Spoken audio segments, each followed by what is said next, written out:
Indicator ഏതെങ്കിലും സൈഡിലേക്ക് ഇട്ടാലോ അല്ലെങ്കിൽ ഏതെങ്കിലും സൈഡിലേക്ക് സ്റ്റിയറിംഗ് റൊട്ടേറ്റ് ചെയ്യുമ്പോൾ ആ ഭാഗത്തേക്ക് പ്രകാശം വരുന്ന രൂപത്തിൽ കോർണറി ഫംഗ്ഷനോട് കൂടിയിട്ട് ഒരു ഹെഡ് ലാമ്പ് യൂണിറ്റ്. അതുപോലെ റിയർ ക്യാമറയുടെ കാര്യത്തിൽ വലിയൊരു ക്വാളിറ്റി എനിക്ക് തോന്നുന്നില്ല. അത്യാവശ്യം നമ്മൾ ഫോക്സ്വാഗൻ്റെ സ്റ്റാൻഡേർഡ് വെച്ച് നോക്കുമ്പോൾ ഇത്തിരി കുറവാണ് എന്നുള്ളതാണ്. എന്തായാലും ടോപ്പ് ലൈനിലും ജി ടിയിലും മാത്രമേ നമുക്ക് 17 ഇഞ്ച് വീൽ ലഭിക്കുള്ളൂ. അതിൻ്റെ താഴെയുള്ള വേരിയൻറ്റിലൊക്കെ 16 ഇഞ്ചായിരിക്കും. ടോപ്പ് എൻഡിലേക്കൊക്കെ പോകുന്ന സമയത്ത് ഏകദേശം 30,000-ലധികം രൂപയുടെ കുറവ് നമുക്ക് കുഷാക്കിനെ അപേക്ഷിച്ച് ടൈഗൂണിന് വരുന്നുണ്ട്. സോ എല്ലാ മാനുഫാക്ചേഴ്സിനും വാഹനമുള്ളൊരു സെഗ്മെൻറ്റാണ് മിഡ് സൈസ് SUV കാറ്റഗറി. ഞാൻ എല്ലാ വീഡിയോയിലും പറയാറുണ്ട്. ആ ഒരു സെഗ്മെൻറ്റിലുള്ള ഏറ്റവും പോപ്പുലർ ആയിട്ടുള്ള ഒരു മോഡലാണ് ഫോക്സ്വാഗൻ്റെ ടൈഗൂൺ. അതിനൊരു ഫേസ് ലിഫ്റ്റ് വന്നിട്ടുണ്ട് 2026. കുറച്ചധികം മാറ്റങ്ങളുണ്ട്. നമ്മൾ നോർമലി മറ്റുള്ള ബ്രാൻഡൊക്കെ നോക്കുകയാണെന്നുണ്ടെങ്കിൽ റീസെൻറ്റ് ഈ ഒരു വർഷം തന്നെ നിരവധി മോഡൽസ് വന്നിട്ടുണ്ട്. നമുക്കൊരു ടാറ്റ സിയറയിൽ പുതിയൊരു മോഡൽ വന്ന് തുടങ്ങിയതാണ്. ഡസ്റ്റർ വന്നു, ഓൾറെഡി ഇതിൻ്റെ സിബിലിങ്സ് ആയിട്ടുള്ള നമ്മുടെ കുഷാക്കിന് ഫേസ് ലിഫ്റ്റ് വന്നു, ഇപ്പോൾ ടൈഗോണിന് ഫേസ് ലിഫ്റ്റ് വന്നിട്ടുണ്ട്. നമുക്ക് ഒരുപാട് ചോയ്സ് ആണ് പല ബ്രാൻഡിൻ്റെ ആയിട്ട്. നമുക്ക് സെൽട്ടോസ്, ക്രെറ്റ, ഹൈ റൈഡർ അങ്ങനെ തുടങ്ങി, എലവേറ്റ്, ഹോണ്ട എലവേറ്റ് അങ്ങനെ തുടങ്ങി ഈ ഒരു സെഗ്മെൻറ്റിൽ ഈ ഒരു പ്രൈസ് റേഞ്ച് നമുക്ക് ഒരുപാട് ഓപ്ഷൻസ് ഉണ്ട്. സോ ടൈഗോൺ നമുക്ക് പ്രധാനമായിട്ട് 5 വേരിയൻസിലാണ് വരുന്നത്. Comfort line, high line plus GT top line, ഇതാണ് 5 വേരിയൻസ് വരുന്നത്. സോ ഓരോ വേരിയൻറ്റും പ്രൈസ് ഞാൻ ഡിസ്ക്രിപ്ഷനിൽ കൊടുക്കുന്നുണ്ട്. നമുക്ക് പഴയ പോലെ തന്നെ പ്രൈസിങ് വലിയൊരു ചേഞ്ചസോ കാര്യങ്ങളൊന്നുമില്ല. 11 ലക്ഷത്തിനകത്താണ് എക്സ്ഷോറും പ്രൈസ് വരുന്നത്. ഒരു 13 ലക്ഷം റേഞ്ചിലൊക്കെ ഓൺ റോഡ് പ്രൈസ് നമുക്ക് സ്റ്റാർട്ട് ചെയ്യുന്നുണ്ട്. എന്തൊക്കെയാണ് ഈ 2026 ടൈഗോണിൽ ഫോക്സ്വാഗൺ വരുത്തിയുള്ള ചേഞ്ചസ് എന്ന് വിശദമായിട്ടൊന്ന് നോക്കാം. നമ്മളിപ്പോൾ കാണുന്നത് ടോപ്പ് ലൈൻ എന്ന് പറയുന്ന വേരിയൻ്റ് ആണ്. അതായത് GT മുകളിൽ പ്രൈസ് വരുന്നതാണ്. അത്യാവശ്യം നമ്മൾ GT കിട്ടാത്ത ഒരുപാട് ഫീച്ചേഴ്സ്, ഉദാഹരണത്തിന് പാനോമിക് സൺറൂഫ് നമുക്ക് ഈ ഒരു വേരിയൻ്റിലാണ് കിട്ടുക. GT നമുക്ക് നോർമൽ സൺറൂഫ് ആയിരിക്കും. അപ്പോൾ അങ്ങനെ GT മുകളിൽ പ്രൈസ് വരുന്ന ഒരു വേരിയൻ്റ് ആണ് ടോപ്പ് ലൈൻ എന്ന് പറഞ്ഞാൽ. അതുപോലെ നമ്മൾ കണ്ടുകൊണ്ടിരിക്കുന്ന ഈ ഒരു കളറും പുതിയതാണ്. ഫേസ് ലിഫ്റ്റിനോട് കൂടി 2 പുതിയ കളേഴ്സ് കൂടി ഫോക്സ്വാഗൺ അവതരിപ്പിച്ചിട്ടുണ്ട്. ഇത് ഔക്കാഡോ പേൾ എന്ന് പറയുന്നതാണ്. ഇത് കൂടാതെ ഒരു സ്റ്റീൽ ഗ്രേ, അങ്ങനെ പുതിയ 2 എക്സിസ്റ്റിംഗ് കളേഴ്സിനോടൊപ്പം പുതിയ 2 കളേഴ്സും കൂടി ആഡ് ചെയ്തിട്ടുണ്ട്. പ്രധാന ചേഞ്ച് എന്ന് പറഞ്ഞാൽ നമുക്ക് ലൈറ്റ്സിലാണ് വന്നിട്ടുള്ളത്. നമുക്കൊരു full LED head lamp unit, ഇത് സ്റ്റാൻഡേർഡ് ആണ്. ബേസ് വരുന്നത് നമുക്ക് LED ഹെഡ് ലാമ്പ് യൂണിറ്റ് കിട്ടുന്നുണ്ട്. ഒരു പ്രൊജക്ട് സെറ്റപ്പ് കാണാം. അതുപോലെ തന്നെ ഇവിടെ ഫുൾ LED ആണ് വന്നുള്ളത്. DRL നമുക്ക് കണക്റ്റിംഗ് ടൈപ്പ് ആണ്. ഫ്രണ്ട് മുഴുവൻ കവർ ചെയ്യുന്ന രൂപത്തിൽ, അതും ഫോക്സ്വാഗൻ്റെ ലോഗോ വരെ ഇലുമിനേറ്റഡ് ആണ്. പക്ഷെ അതൊക്കെ നമുക്ക് ടോപ്പ് ലൈൻ ആ റേഞ്ചിലൊക്കെ കിട്ടുള്ളൂ. നമുക്ക് സ്റ്റാർട്ടിംഗ് വേരിയൻറ്റിലൊന്നും ആ ഒരു ഫീച്ചർ ഉണ്ടായിരിക്കില്ല എന്നുള്ളതാണ്. അവിടെ താഴേക്ക് വന്നാൽ നമ്മുടെ ബമ്പർ റീഡിസൈൻ ചെയ്തിട്ടുണ്ട്. അതും നമുക്ക് ഒരുപാട് ഗ്ലോസി ബ്ലാക്കും ക്രോം ഫിനിഷ് അത്തരം കാര്യങ്ങളൊക്കെ കൊണ്ടുവന്ന് മനോഹരമായിട്ടുണ്ട്. പക്ഷെ ഇവിടെ നോക്കുന്ന സമയത്ത് പ്രധാനമായിട്ട് മാറ്റം ഫീൽ ചെയ്യുന്നത് നമുക്ക് പഴയ ടൈഗോണിൽ ഒരു ഫോഗ് ലാമ്പ് ഉണ്ടായിരുന്നു. അപ്പോൾ അത് കാണാനില്ല ഇവിടെ എന്നുള്ളതാണ്. അപ്പോൾ നമ്മുടെ ഫോക്സ്വാഗൺ പറയുന്നത് ഓൾറെഡി ഹെഡ് ലാമ്പ് യൂണിറ്റ് ഒരു ഓൾ വെതർ കണ്ടീഷന് യോജിച്ച രൂപത്തിലാണ് കൊടുത്തുള്ളത്. മാത്രമല്ല ഈ ഒരു ഹെഡ് ലാമ്പ് യൂണിറ്റ് തന്നെ നമുക്ക് കോർണറിംഗ് ലാമ്പായിട്ടും വർക്ക് ചെയ്യുന്നുണ്ട്. നമ്മൾ ഇൻഡിക്കേറ്റർ ഏതെങ്കിലും സൈഡിലേക്ക് ഇട്ടാലോ അല്ലെങ്കിൽ ഏതെങ്കിലും സൈഡിലേക്ക് സ്റ്റിയറിംഗ് റൊട്ടേറ്റ് ചെയ്യുമ്പോൾ ആ ഭാഗത്തേക്ക് പ്രകാശം വരുന്ന രൂപത്തിൽ കോർണറിംഗ് ഫംഗ്ഷനോട് കൂടിയിട്ട് ഒരു ഹെഡ് ലാമ്പ് യൂണിറ്റ്, അതുപോലെ ഓട്ടോ ലെവലിംഗ് ഫംഗ്ഷനൊക്കെ നമുക്കൊരു ഹെഡ് ലാമ്പ് യൂണിറ്റിൽ വന്നിട്ടുണ്ട്. സോ ഒരു മൾട്ടിപർപ്പസ് ആണ്. നമുക്കൊരു എക്സ്ട്രാ ഫോഗ് ലാമ്പിൻ്റെ ആവശ്യമില്ല. ഓൾറെഡി അത് തന്നെ ഒരു ഓൾ വെതർ കണ്ടീഷന് യൂസ് ചെയ്യാവുന്ന ഒരു ഹെഡ് ലാമ്പ് യൂണിറ്റ് ആണ് എന്നാണ് പറഞ്ഞിട്ടുള്ളത്. അതുപോലെ നമുക്ക് ഹയർ വേരിയന്റിലേക്ക് പോകുമ്പോൾ ഫ്രണ്ട് പാർക്കിംഗ് സെൻസേഴ്സ് വന്നിട്ടുണ്ട്. ആ ഒരു സ്കിഡ് പ്ലെയിൻ്റെ ഭാഗത്ത് നമുക്കൊരു സിൽവർ ഫിനിഷ് കാര്യങ്ങളൊക്കെ കാണാനായിട്ട് സാധിക്കും. ഇത്രയാണ് നമ്മുടെ ഫ്രണ്ടിലൊരു ലുക്ക് പറയാനുള്ളത്. ഓവറോൾ ഒരു നമ്മുടെ ഷാസി കാര്യങ്ങളോ എഞ്ചിൻ അത്തരം കാര്യങ്ങളോ ഒന്നും ചേഞ്ച് ഇല്ല. മെയിൻ ഒരു ലേഔട്ട് കാര്യങ്ങളൊക്കെ സിമിലർ ആണ്. അത് പ്രത്യേകിച്ച് നമ്മൾ ഈ ഒരു സൈഡ് പ്രൊഫൈൽ നോക്കുമ്പോൾ കുറച്ചുകൂടി വ്യക്തമായിട്ട് നമുക്ക് മനസ്സിലാവും. ഇവിടുന്ന് ഇങ്ങോട്ട് നോക്കുന്ന സമയത്ത് അത് വ്യക്തമായിട്ട് മനസ്സിലാക്കാനായിട്ട് വരും. ചേഞ്ചസ് ഒന്നും ഇല്ല എന്നുള്ളത്. ചേഞ്ച് വരുന്നത് സൈഡ് പ്രൊഫൈലിൽ അലോയ് വീലിൻ്റെ ഡിസൈനിൻ്റെ കാര്യത്തിൽ മാത്രമാണ്. നമ്മൾ ടോപ്പ് ലൈനാണ് കാണുന്നതുകൊണ്ട് തന്നെ ഡുവൽ ടോണിലുള്ള അലോയ്സ് ആണ് വന്നുള്ളത്. 17 ഇഞ്ചാണ് നമുക്ക് ലഭിക്കുക. ടോപ്പ് ലൈനിലും GT മാത്രമേ നമുക്ക് 17 ഇഞ്ച് വീൽ ലഭിക്കുള്ളൂ. അതിൻ്റെ താഴെയുള്ള വേരിയൻറ്റിലൊക്കെ 16 ഇഞ്ചായിരിക്കും. GT പോകുമ്പോൾ ഒരു ഫുൾ ബ്ലാക്ക് അലോയ്സ് ആയിരിക്കും ലഭിക്കുക എന്നുള്ളതാണ്. GT പോകുമ്പോൾ ഇവിടെ നമ്മുടെ GTയുടെ ബാഡ്ജിങ് ഒക്കെ പഴയ വാഹനത്തിൽ ഫെൻഡറിൽ ഉണ്ടായിരുന്നത് ഡോറിലേക്കൊക്കെ മാറി അത്തരം ചേഞ്ചസ് ഒക്കെ സംഭവിക്കുന്നുണ്ട്. സൈഡ് മിറേഴ്സ് നോക്കുകയാണെങ്കിൽ അതിൽ LED ഇൻഡിക്കേറ്റേഴ്സ് കാണാം. ഇലക്ട്രിക്കലി അഡ്ജസ്റ്റ് ചെയ്യാനും ഫോൾഡ് ചെയ്യാനും കഴിയുന്ന മിറേഴ്സ് ആണ് വന്നിട്ടുള്ളത്. ബോഡി കളർ ഡോർ ഹാൻഡ്സിൽ ക്രോം എലമെന്റ്സ് കൂടി നമുക്ക് കാണാനായിട്ട് സാധിക്കും. ഫോക്സ്വാഗൺ എന്നുള്ളൊരു ബ്രാൻഡിങ് ഈ ഒരു സീ പില്ലറിൻ്റെ ഭാഗത്തായിട്ട് നൽകിയിട്ടുണ്ട്. അതൊക്കെ ഒരു ഗ്ലോസി ബ്ലാക്ക് ഫിനിഷ് കൊടുത്തിട്ടുണ്ട്. ബേസ് വെയറിന് മുതൽ നമുക്ക് സ്റ്റാൻഡേർഡ് ആയിട്ട് റൂഫ് റെയിൽസ് വരുന്നുണ്ട്. അതിൽ തന്നെ ഫംഗ്ഷനിലാണ് 50 കിലോ വരെ ഭാരം കയറ്റാവുന്ന രൂപത്തിലുള്ളൊരു റൂഫ് റെയിൽസ് ആണ് കൊടുത്തിട്ടുള്ളത്. ഇതാണ് നമ്മുടെ ഏറ്റവും പുതിയ പാനോമിക് റൂഫ് വന്നിട്ടുള്ളത്. ടോപ്പ് ലൈനിൽ നമുക്ക് ലഭിക്കുന്ന ഒരു ഫീച്ചറാണ് ഇത്. നമുക്ക് ഒരു അപ്ഡേറ്റ് ആണെന്ന് പറയാം. അതായത് പഴയ വാഹനത്തിൽ ഇല്ലാത്തൊരു ഫീച്ചറായിരുന്നു. പഴയ വാഹനത്തിൽ നമുക്ക് നോർമൽ സൺറൂഫ് ആയിരുന്നു. ഇപ്പോൾ അത് പാനോമിക് ആയിട്ട് മാറിയിട്ടുണ്ട്. 3ാമത്തെ വേരിയന്റ് മുതൽ നമുക്ക് നോർമൽ സൺറൂഫ്, ഹൈലൈൻ പ്ലസ് എന്ന് പറയുന്ന വേരിയന്റ് മുതൽ നോർമൽ സൺറൂഫ് ലഭിക്കുന്നുണ്ട് എന്നുള്ളതാണ്. GT പോകുമ്പോൾ 4 വീലും ഡിസ്ക് ബ്രേക്ക് വരുന്നുണ്ട്. പക്ഷേ ഇതിൽ മുന്നിൽ ഡിസ്ക് ബ്രേക്കും പുറകിൽ ഡ്രം ബ്രേക്ക് ആയിരിക്കും. GT നമുക്ക് ഒരു 1.5 ലിറ്റർ പെട്രോൾ എഞ്ചിനാണ് കിട്ടുക. ഇതിലൊക്കെ നമുക്ക് 1 ലിറ്റർ എഞ്ചിനാണ് കിട്ടുക. അതാണ് അവിടെ ചേഞ്ച് വരുന്നത്. അതിൽ പവർ കൂടുതൽ വരും. സോ സ്റ്റോപ്പിംഗ് പവറും കൂടുതൽ വേണം എന്നുള്ളതാണ്. അതുപോലെ കാലിപ്പേഴ്സിനൊക്കെ റെഡ് കളർ GT ലഭിക്കുന്നുണ്ട് എന്നുള്ളതാണ്. റിയറിലേക്ക് വന്നു കഴിഞ്ഞാലും പ്രധാന ചേഞ്ചസ് ലൈറ്റിങ്ങിൽ തന്നെയാണ് വന്നിട്ടുള്ളത്. ഒരു കണക്റ്റിംഗ് ടൈപ്പ് ലൈറ്റ് ആണ്.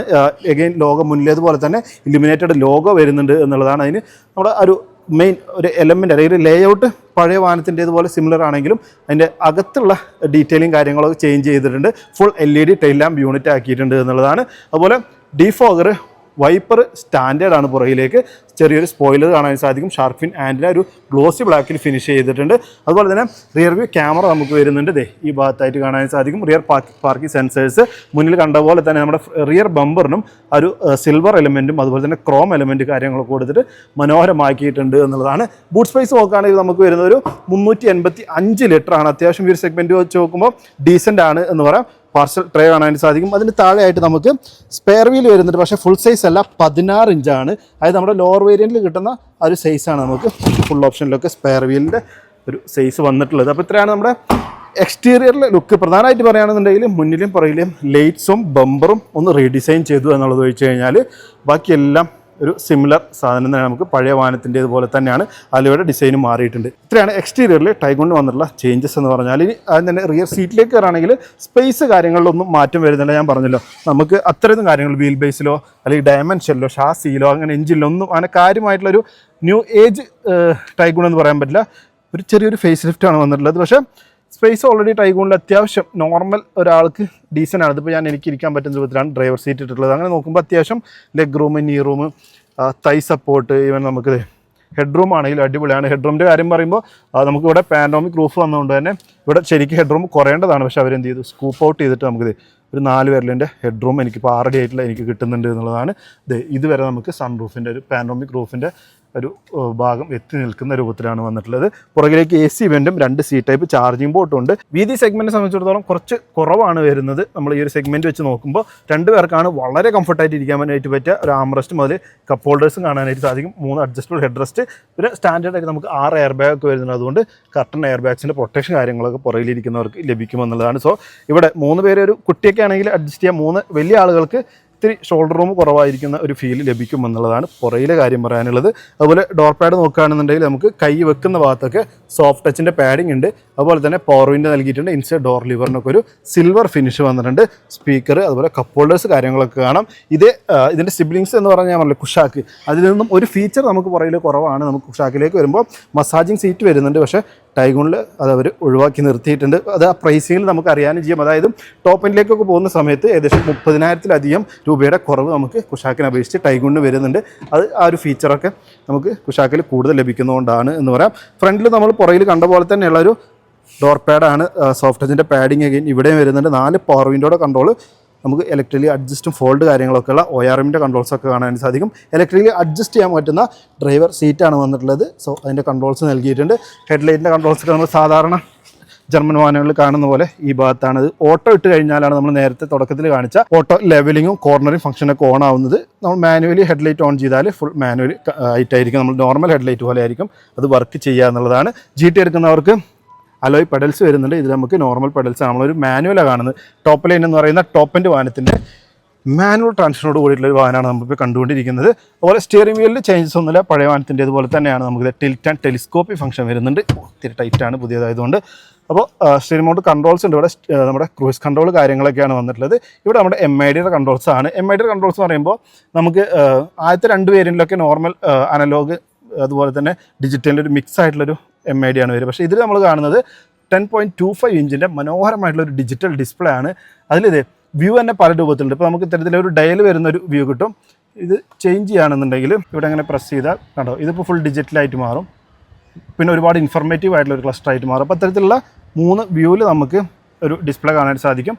അതുപോലെ ഈ ഒരു കൺട്രോൾസ് ഉപയോഗിച്ച് നമുക്ക് ഇതിൻ്റെ ഒരു navigation, audio, telephone, vehicle status, അങ്ങനെ നിരവധി കാര്യങ്ങൾ അതിലൂടെ നമുക്ക് എടുക്കാമെന്നുള്ളതാണ് MIDയുടെ കാര്യം വരുന്നത്. പക്ഷേ അതൊക്കെ നമുക്ക് ടോപ്പിലെ 2 വേരിയൻറ്റിലൊക്കെയാണ് നമുക്ക് ഇത്തരത്തിലുള്ള മനോഹരമായിട്ടുള്ള ഡിജിറ്റൽ MID ആവുന്നത്. അതിൻ്റെ അത് പ്ലേസ് ചെയ്ത് എനിക്ക് ഭയങ്കരമായിട്ട് ഇഷ്ടപ്പെട്ടു. അതായത് ആ 10.25 ഇഞ്ചിൻ്റെ സാധാരണ MID ഒക്കെ വെക്കുമ്പോൾ സംഭവിക്കുന്ന പ്രശ്നം എന്ന് വെച്ചാൽ പാനൽ പുറത്തേക്ക് തള്ളി നിന്നിട്ട് അത് കുറച്ച് വിയേർഡായിട്ടുള്ള ലുക്കിംഗ് ആയിരിക്കും. പക്ഷേ ഇത് ഫോക്സ്വാഗൺ എന്ത് മനോഹരമായിട്ട് പ്ലേസ് ചെയ്ത് നോക്കിയാൽ സ്ക്രീനിൻ്റെ അപ്പുറത്തേക്ക് നമുക്ക് ആ ഒരു ഫ്യൂൽ ലെവലും കൂളിംഗ് ടെമ്പറേച്ചറിൻ്റെ ഒക്കെ അത് കൊടുത്തിട്ട് ആ ഒരു പാനൽ ഗ്യാപ്പ് അല്ലെങ്കിൽ ഒരു പാനലിൻ്റെ ഫീൽ നമുക്ക് അവിടെ കുറച്ചിട്ടുണ്ട് എന്നുള്ളതാണ്.